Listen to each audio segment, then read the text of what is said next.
What's up, BYG family? How you guys doing? I hope you're having a great week so far. Thank you for tuning into this video. This is the second lesson in our current series called Goals. What are we talking about in this series? Goals. We're talking about goals. We're not talking about just any type of goals though. We're talking about doing God-sized goals. We're talking about doing big things for God, all right? Goals are things that we all have in our lives. Whether you're somebody who's a big goal person and you tell people about it, you write them out, or you're just somebody who maybe you don't call them goals, but there's just things that you want out of life, things that you would like to accomplish, whether it be your homework tonight or whether it be you graduating high school, right? There are things that you want to accomplish in life, and we're talking about accomplishing big things for God in the world around us. There's a famous children's book called The Little Prince. I never read this book, but apparently, maybe you guys did, but apparently it's pretty popular. And the author's name, I'm not going to try to say it. I can't say this author's name, okay? But he was a pretty wise guy, because in this book, The Little Prince, there's a line in there that says that goals without a plan are just wishes. That a goal without a plan is just a wish. And you might be thinking, okay, he wrote a children's book, but what does he know? What does he accomplish other than just this one children's book? Well, apparently, the person whose name I can't say, apparently this person was not only this author of this children's book, but also a poet, also a journalist, and apparently he even was a pilot. So that's pretty impressive, right? He's accomplished some big things, So I think he might know something about goals. But see, a lot of times when there's somebody who accomplishes a lot of things, we want to dismiss them. We just want to say, they must be special.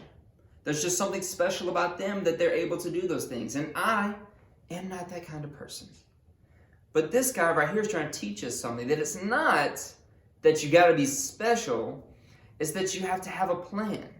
Yes, there are things that you might want to accomplish, but without a plan, it's just a wish. It's just a wish. You don't have to be special. You need a plan, because God gives us all the ability to solve problems. We all have the ability to solve problems. But to accomplish anything, you need a plan. Think about it. Maybe you got a spiritual thing you want to accomplish. You want to spend more time with God. Without a plan, it's just a wish. It could be a mental thing where you want to learn something new. It could be physical, where you're wanting to get stronger or faster. Without a plan, it's just a wish. Maybe it's relational. Well, I want to be a better sibling to my brothers or sisters. I want to be a better friend to my friends, And if you just want that thing, but you never actually think of how to get there, it's just a wish. It's just a wish. If you know me really well, or, you may know that I have a lifelong dream. I have a lifelong dream of dunking a basketball, and I've vocalized this to a lot of people for accountability, and that's so they could, ask me how things are going. But if I was just going around and I was just saying, like, hey, one day I'm gonna dunk a basketball, and you were like, really, what are you doing to get there? Well, currently nothing, but I will do it one day.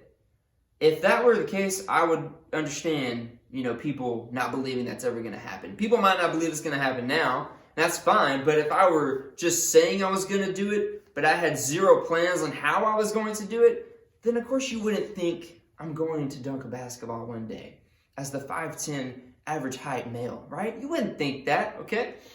But if you ask me, hey, you say you're going to do this thing, how are you going to get there? And I tell you, well, here's my plan.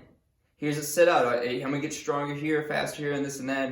And this is my plan to get there one day. Well, then you start to realize, well, maybe as long as he follows the plan, he might get there. He might get there one day. Because without a plan, a goal is just a wish. And so this fact is true for small goals in our lives, but it's also true for God-sized goals in our lives. That you can't just wish certain things would happen in the world around us. I wish that I could impact the people's lives around me. I wish that I could show love to the people who are excluded from others. That would be a nice thing for me to do. But without a plan, you're never going to accomplish these God-sized things. You need a plan in order to get there. And this is true for God-sized goals. Now, we've been looking at a guy who accomplished something big for God and big for the world around him. We talked about a guy named Nehemiah last week, and we're going to talk about him again this week because he accomplished something big for God, and we're learning on how he did it. And so, give you guys a little recap. Remember, he was exiled, meaning that his people had been taken from their country and forced to live in another as servants, as slaves. And so Nehemiah was a servant to the king, and thankfully this new king who'd come into power, God through him allowed some of the Jews to go back to Jerusalem so they could rebuild the temple of God and reestablish their city. And so Nehemiah was talking to some of his buddies who had been back to Jerusalem. He said, man, how are things going? How's it going in our homeland, our city where our ancestors are from? How's it going, Tell me the good news, things are getting better. He's like, well, his buddy tells him that things are not perfect, that the walls of the city are still torn down. The gates are still destroyed. And for us, that's kind of like, what's the big deal, right? Like, to me, when I read that, I'm like, okay, do you even need the walls, though, But apparently at the time, we have to understand the history, the setting, that the walls weren't. A city without walls around it left it very vulnerable to attack. Be very easy for anybody, any neighboring civilization around to come in and just attack those people and take all their stuff and to hurt their people. And so the walls was important for safety, but for the Jews, it was also important for how they honored God. You see, establishing those walls was a way that they honored God, being his people. The world around would see that Jerusalem, once again setting up, that's a group of people who honor Yahweh, who honor God. So there was a spiritual aspect to this as well. And so Nehemiah, upon hearing about this difficulty, upon hearing about this thing that was not right in the world, he said he was going to do something about it. So he began setting a God-sized goal where there was difficulty. And he began with prayer, and he began with getting God's help on the situation. But the question that we're going to talk about today is, how did he plan? He accomplished this big thing for God. We see how he started, how he set the goal, but how did he plan to accomplish that goal? So that's what we're going to look at today. If you have your Bibles, you can go to Nehemiah chapter 1, and I'm going to have it on the screen for you guys as well. We're going to be reading a little bit today, a little bit more than I read last week, so stick with me, all right? Because remember, you can do big things for God. And you have to plan for it. So we're going to learn from Nehemiah how to plan to do big things for God. Nehemiah chapter 1. Verse 4, Nehemiah says, when I heard this, I sat down and wept. In fact, for days I mourned, fasted, and prayed to the God of heaven. So we see that Nehemiah stops and he prays. But in his prayer, we see him begin to start doing something. Verse 11. This is the end of his prayer. He says, O Lord, please hear my prayer. Listen to the prayers of those of us who delight in honoring you. Please grant me success today by making the king favorable to me. Put into his heart to be kind to me. In those days, I was the king's cupbearer. So we see here, at the end of this prayer, Nehemiah, he's already getting an idea. Right? He's already getting an idea of how to do this thing. He's like, I am the king's cupbearer. I have access to one of the most influential, powerful people on the planet right now, okay? Who is in control of my people? Who has abundant resources? So Nehemiah's like, I'm going to use what I have around me. And so while he was praying, you can say Nehemiah planned while he prayed. He was planning while he was praying to God. He didn't just wait on God. Like, he didn't go to God and say, Lord, give me the step-by-step instruction. I want to do this big thing for you, and I'm not going to move until you tell me exactly what to do. That's not how he went about this. Some of us might go that way because we're a little insecure on if we can do big things for God. We're like, God, you're just going to tell me exactly what to do. Nehemiah was using the resources that God had given him, his mind, to think, oh, this is how this could work. And he was using his relationship with the king. Nehemiah was using what God had already given him. He was a cupbearer. So Nehemiah planned while he prayed. Now, this next part, we're going to see if the planning worked. Okay, so stay with me. Nehemiah chapter 2, verses 1 through 8 here. It says, "Early the following spring, in the month of Nisan, during the 20th year of King Artaxerxes' reign, I was serving the king his wine, and I never appeared sad in his presence. So the king asked me, 'Why are you looking so sad? You don't look sick to me. You must be deeply troubled.' And then I was terrified, but I replied, 'Long live the king. How can I not be sad? For the city where my ancestors are buried is in ruins. The gates have been destroyed by fire.' And the king asked me, 'Well, how can I help you?' And with a prayer to the God of heaven, I replied, 'If it please the king, and if you are pleased with me, your servant, send me to Judah to rebuild the city where my ancestors are buried.' The king, with the queen sitting beside him, asked, 'How long will you be gone? When will you return?' And after I told him how long I would be gone, the king agreed to my request.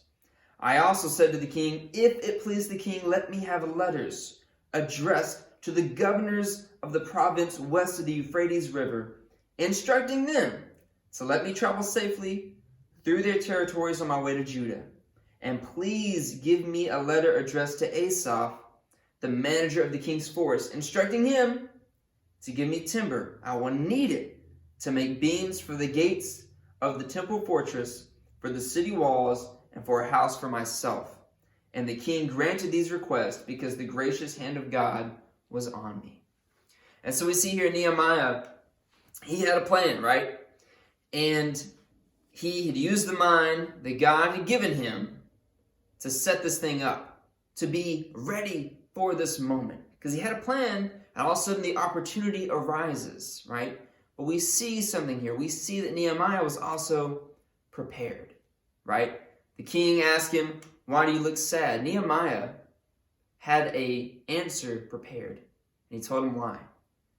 And Nehemiah, he had a request prepared for the king. Nehemiah had a timeline prepared for the king. Nehemiah had prepared exactly, he would need a letter for safety. He would also need resources. You see, Nehemiah prepared while he planned. It wasn't like, man, I could talk to the king, but he also thought exactly what he was going to say to the king. Because see, this was beyond wishful thinking. Nehemiah was really trying to accomplish this thing. So not only did he have a plan, but he prepared while he planned. Every question that the king had, he had an answer prepared, and it went so smoothly because of the preparation that Nehemiah put in to accomplish his plan. All right, to do this God-sized thing. Okay, and I want to point out one more thing that's very important. If we're trying to do God-sized things, obviously we need to plan, we need to prepare. But there's one more thing from Nehemiah's story that we need to understand here as he started going. If you look back at Nehemiah chapter 2, if you look at verse 10, and I'm gonna skip around a little bit in chapter 2, I mean. But you look at verse 10, it says, and I'm gonna try to say these names, okay? I'm not gonna be perfect, but it's okay. Just say them with confidence. Nobody knows. In verse 10, it says, "But when Sanballat the Horonite and Tobiah the Ammonite official heard of my arrival in Jerusalem, they were very displeased that someone had come to help the people of Israel." All right? And then we see in verse 19 later on, it says, "But when Sanballat, Tobiah, and Geshem the Arab heard our plan about rebuilding the walls, they scoffed contemptuously. 'What are you doing? Are you rebelling against the king?' they asked. And I replied, 'The God of heaven will help us succeed. We, his servants, will start rebuilding this wall, but you have no share, no legal right, or historical claim in Jerusalem.'" All right, so notice here that Nehemiah knew that when he was going to go try to do this God-sized thing, there was going to be opposition. There was going to be people against him. It wasn't going to go smoothly, right? He got himself ready for opposition. When he expected the opposition, And then, in order to handle that opposition, he did something very smart. Where he first, if you read through chapter 2 again, he surrounds himself with people, right? Because if you're trying to do any goal or anything for God, you can only get so far on your own. You're going to need other people. And so Nehemiah surrounded himself with others. He surrounded himself with a small group as they went and looked around the walls. And then, as he and his small group were on his side, he goes to the big officials in Jerusalem and says, hey, we're going to do this thing. They agree to it. So when these other large officials over the area at the time come to him with opposition saying, what are you doing? You better not be doing this. Nehemiah 1, he's got people on his side to help him. And 2, he had an answer ready. You see, Nehemiah prepared, he had planned for opposition. He planned for opposition. And when we are trying to do big things for God, you better plan for opposition. Whether it's you getting lazy, right? Sometimes that just happens. I get lazy, I forget, or sometimes if I'm trying to do something good, there will be others in my way. People will try to stop the things that we're doing, right? For God. You got to prepare for opposition, but thankfully, you have others around you that can help with that. And if you plan for it, you can easily get through the opposition. So we see here in Nehemiah, he does these things for God. He has this goal. He planned for it. He prepared for it. He was ready for the opposition. But I want you to notice one thing from the story here, that it's not that Nehemiah was some special guy. It wasn't that he was just like this dude was a slave to the king, right? He was exiled from his land. He was not really in the best position to be the one to go do this, right? He wasn't the best option for the job, but he was the one who would step up and do something about it and use everything he had. Everything he had. You see, Nehemiah, he just used all that he needed. He had all that he needed to do the big thing. It wasn't that he was like this special guy. He was just somebody who was struck in the heart, who set a goal, who had a great plan and prepared for the situations that would come up. And so he had everything he needed, and the truth is, so do you. So do you. You have everything you need already to do amazing things for God. It's just oftentimes we don't realize that we have these things. One of my favorite movies is The Pursuit of Happiness. Love that movie. I love Will Smith. And in that movie, Will Smith's son, Jaden Smith, plays the son in the movie. He tells this joke to his dad. He says, Dad, this joke goes, there was this man drowning. And then a boat pulls up in the water to the man and says, here, grab on, we'll save you. And he says, no need, God will save me. And so he continues to resist their help, and the boat leaves. And then another boat pulls up and says, sir, let us help you. And he's like, no, God will save me. And so he continues to deny their help, saying God's going to save him, and they leave. And then a third boat pulls up and says, grab on, we'll help you, we'll save you from drowning. He's like, no, God will save me. And so he resists them, and they leave. Well, the man drowns and dies, and he goes to heaven. And he goes to God, and he says, God, why didn't you save me from drowning? And God looks at him and says, I sent you 3 boats, you dummy. And I love this joke. It's simple. It might be a little childish, but to me, it tells the truth about us. That we don't notice what God is putting in our lives. Where we don't see the things that we have already to do amazing things for God. And I want you to think about that today. What do you have to do amazing things for God? What do you have to accomplish and plan for God-sized goals? The truth is, you have you. You who are designed by God, made in His image. You who have a mind. God has given you the ability to solve problems. That is true. You might be insecure sometimes. We all deal with that. But you are made in the image of God. You are made like God. And God created, you can create. God solves problems. You can solve problems because you were designed that way. You also have others around you. And that's something that we need, for people to remind us that we can do things. You have friends, you have family, you have trusted adults in your life, you have the church around you to do these amazing things for God. You have others, and we need others to accomplish big things. But you also have plenty of resources. I mean, think about it, right? We have the internet where I can, one, reach a lot of people. I can spread a message a lot easier today than it used to be, right? It's super easy today to spread a message, right? I can spread the message. Also, I can learn almost anything on the internet, right? YouTube can teach you anything. There was a woman who built an entire house by herself just learning from YouTube, okay? We have so many resources at our disposal today, all right? And you also have God.